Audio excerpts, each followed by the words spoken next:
اب امام فرماتے، علماء فرماتے ہیں کہ دیکھو سب سے بڑا احسان تم پہ امام زمانہ نے کیا ہے۔ لوگوں کو بتاتے پھرو، لوگوں کو بتاتے پھرو کہ ہمارا مشکل کشا مولا ہے۔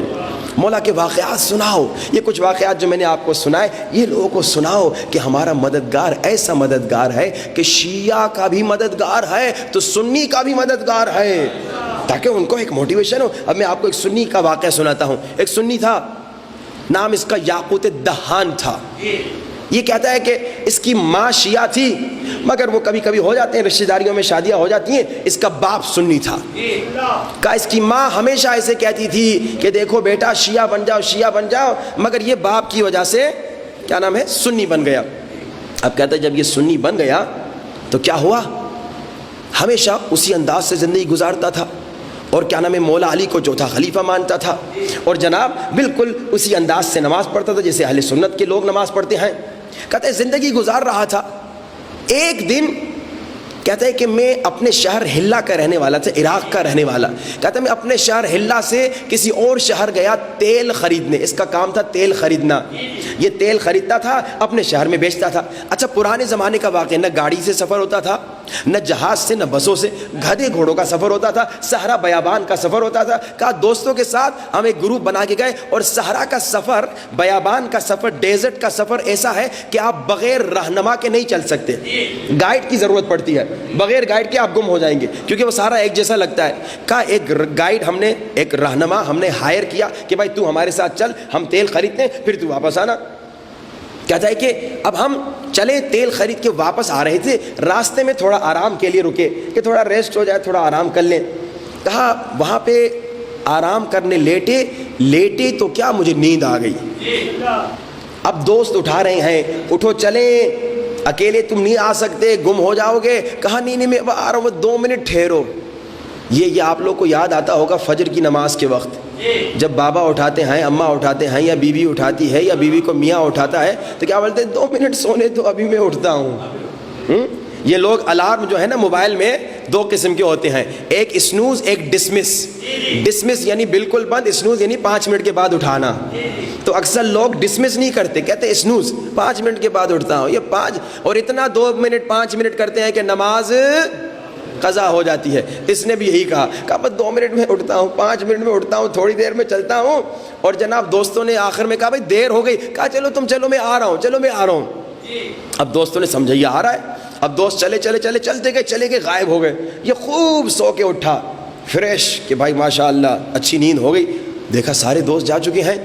اب اس نے ہمت کی، کہا چلو میں چلتا ہوں، مل جائے گا راستہ۔ سخت گرمی تھی، عراق کی گرمی تو مشہور ہے، اور گرمیوں کے موسم میں تو عروج پر۔ کہا میں چلتا گیا، ڈیزرٹ ہے، بیابان ہے، صحرا ہے، جہاں سے جا رہا ہوں گھوم پھر کے وہیں آ رہا ہوں جہاں پر شروع میں تھا۔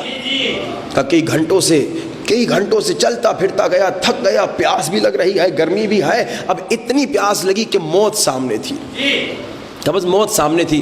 کہا اب میں مشکل میں گرفتار ہو گیا، کیونکہ میں سنی تھا تو میں نے اپنے بزرگوں سے مدد مانگی کہ مدد کرو۔ میں نے کہا 1 مدد کرو، 2 مدد کرو، 3 مدد کرو، کوئی مدد نہیں ہو رہی۔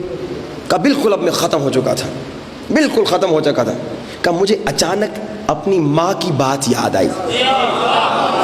میری ماں شیعہ تھی، اس نے کہا بیٹا بڑی سے بڑی مشکل زندگی میں آ جائے نا، ایک بات یاد رکھنا، ہمارا ایک مددگار ہے یوسف زہرا امام زمانہ، مشکل میں اسے بلانا وہ ضرور مدد کو آئے گا، آ جائے گا۔ اب اس نے کہا جب میں نے سب سے مدد مانگی، یا علی میں نے سب سے جب مدد مانگی تو میرے جو 1 2 3 تھے انہوں نے تو مدد نہیں کی، میرے جو بزرگ تھے انہوں نے مجھے مدد نہیں کی۔ میں نے کہا ٹرائی کرنے میں کیا حرج ہے، اب میں مر رہا ہوں تو پھر تو بہتر یہ ہے کہ میں اپنی موت سے خود کو بچا دوں۔ اور پھر کہا کہ اگر واقعی حقیقتاً یہ یوسف زہرا، یہ امام زمانہ مجھ سنی کی مدد کو آئے گا تو میں وعدہ کرتا ہوں کہ میں سنی نہیں رہوں گا، شیعہ ہو جاؤں گا۔ جو مجھے بچا رہا ہے میں اسی کا پیروکار بنوں گا، میں کہیں اور کیوں بھٹکاتا رہوں۔ کہا کہ میں نے کہا جی آ جائیں امام، آپ مجھے مدد کر لیں، اگر آپ نے مدد کی تو میں شیعہ ہو جاؤں گا۔ کہا اتنا کہنا تھا ایک گھوڑے سوار نظر آیا، چہرہ چاند کی طرح نورانی ہے، ہاتھ میں پانی کا مشکیزہ ہے، مجھے پانی پلایا، تھا پانی مگر ایسا شربت میں نے زندگی میں نہیں پیا. اتنا مزیدار، اتنا میٹھا، اتنا زبردست پانی کہ شربت بھی جتنے میں نے پیے تھے اتنے مزیدار نہیں تھے. میں نے پانی پیا. میں نے کہا ایک گھوڑے سوار، آپ کا بڑا شکریہ، آپ کا بڑا شکریہ کہ آپ نے مجھے مدد کی، آپ نے مجھے نجات دی. اب مجھے یہ بھی بتا دیجئے کہ میں واپس کیسے جاؤں، میں یہاں چل چل کے تھک گیا ہوں. کہا کہ دیکھو یہاں سے جانا، کوئی رستہ بتایا، سیدھا جانا، یہاں سے جانا اور تھوڑی دیر میں تم پہنچ جاؤ گے ایک شہر میں، لیکن یاد رکھو جو وعدہ ہم سے کیا ہے اسے نہ بھولانا. یہ سمجھ گیا یہ امام زمانہ ہے. اس نے امام کو کس نام سے بلایا تھا؟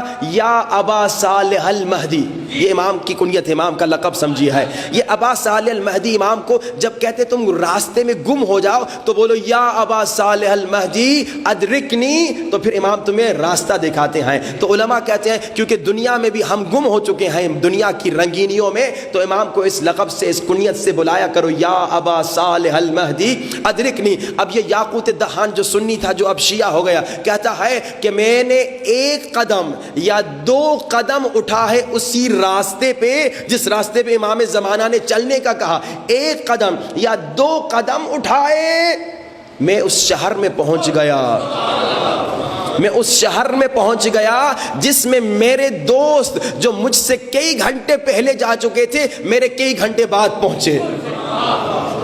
میں چلتا گیا تھا، مجھے راستہ نہیں نظر آیا کئی گھنٹے، لیکن امام نے جو راستہ دکھایا. تو یہ اشارہ ہے کہ دیکھو امام کی اطاعت کرو گے تو جہاں لوگ 1000 سال بعد پہنچے تم پہلے پہنچ جاؤ گے. امام کی اطاعت میں فائدہ ہے.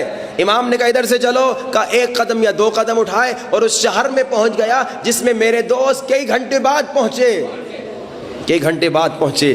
اب یہ یاقوت دہان کہتا ہے اب تک تو میرے پاس امام مہدی کی معرفت بھی نہیں تھی. اتنا پتا تھا، اماں روز کہتی تھی، بچپن سے اماں نے سکھایا تھا کہ مشکل میں مددگار امام مہدی ہیں، تبھی مشکل میں میں نے ان سے مدد مانگی، اس کے علاوہ مجھے کچھ نہیں معلوم تھا. لیکن جب سے میں نے یوسف زہرا کو دیکھا تو میرا دل چاہ رہا تھا کہ پھر دوبارہ مولا کو دیکھوں. اب یہ بہت ضروری ہے. کہا میرا دل چاہ رہا تھا پھر دوبارہ مولا کو دیکھوں.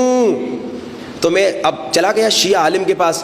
میں نے کہا شیعہ عالم میں سنی تھا، اب شیعہ ہو گیا ہوں، اب میں امام زمانہ سے ملنا چاہتا ہوں، کیا امام زمانہ سے مل سکتا ہوں؟ تو اس نے کہا مل تو سکتے ہو لیکن آسان نہیں، محنت طلب بات ہے، بہت محنت کرنی پڑی. کہا کیا محنت؟ کہا 40 شب جمعہ ہلا سے کربلا پیدل جاؤ، امام حسین کے حرم میں گڑ گڑا کے دعا کرو تو شاید تمہیں امام کی زیارت ہو جائے. اب ہلا سے پیدل جائے کربلا، بہت کئی گھنٹوں کا فاصلہ، پیدل تو اور زیادہ گھنٹے لگتے ہیں. چلتا گیا ایک شب جمعہ، دوسری شب جمعہ، تیسری شب جمعہ، 10 شب جمعہ، 20 شب جمعہ، 30 شب جمعہ، 35، 40ویں شب جمعہ کہتا ہے کہ میں کربلا کے دروازے پہ جب پہنچا، پہلے دروازے ہوتے تھے شہروں کے، تو وہاں پہ کربلا کی سمجھیے پولیس تھی یا وہاں کے جو بھی تھے لوگ وہ کھڑے ہوئے تھے اور انٹری منع ہو گئی تھی. میں نے کہا کہ خدایا 39 شب جمعہ میں آیا، اب آج اگر میں نہ جا سکوں تو میری پوری محنت ضائع. اور وہ کیا مانگ رہے تھے؟ کوئی ڈاکیومنٹس مانگ رہے تھے، سمجھیے آج کی زبان میں پاسپورٹ، ID کارڈ. کہا وہ تو اس زمانے میں اب بھی لوگوں کے پاس نہیں ہوتا. کہا وہ میرے پاس کہاں ایسی کوئی چیز، اب میں جا نہیں سکتا.